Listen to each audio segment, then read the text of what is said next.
The Boy Who Cried Wolf. There was once a shepherd boy called George who tended his sheep on the hilly slopes just outside of his town.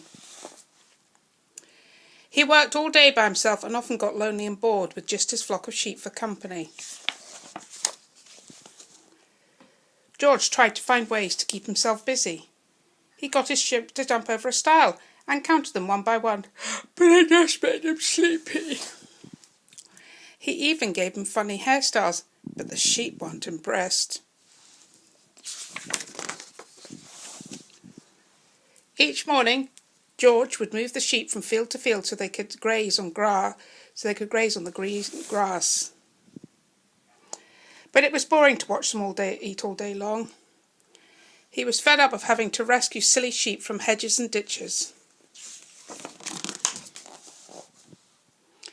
So one day, after spending all morning trying to catch a naughty ewe, George came up with an idea. He left his flock unattended and rushed down the slopes towards the town as fast as his legs could carry him.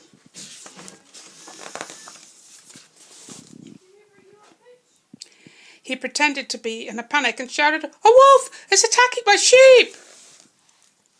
The townspeople jumped up and ran with George back to his flock.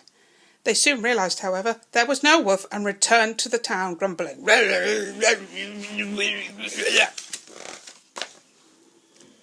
George went back to his duties for the next few days, but the weather was cold and wet.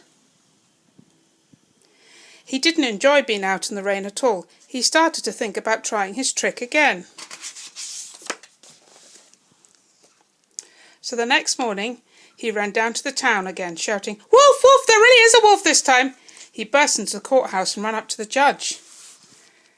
"You must come and help me and rescue the sheep, otherwise I will lose my flock." Again, the townspeople came rushing to help him, but when they saw there was no wolf, they've just like the first time, they were very cross. Soon after they left, George noticed something moving in the trees.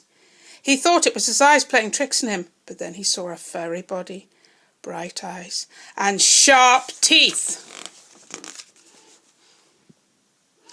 The wolf came rushing towards the sheep. They ran away as fast as they could. Rah! George waved his arms and shouted at the wolf to leave, but it was no good. So he turned and ran, crying, "Wolf!" in earnest this time. He rushed to the town calling for help, but no one would listen. He ran to the butcher, who shook his head and said, "You've lied to us too many times." He then ran to the baker. He shook his head and sent him on his way. Eventually, George gave up and hurried back to his flock.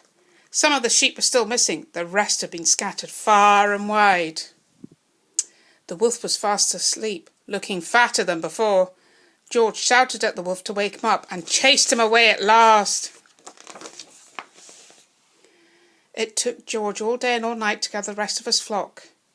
George had learnt a liar will not be believed, even when he speaks the truth. The end.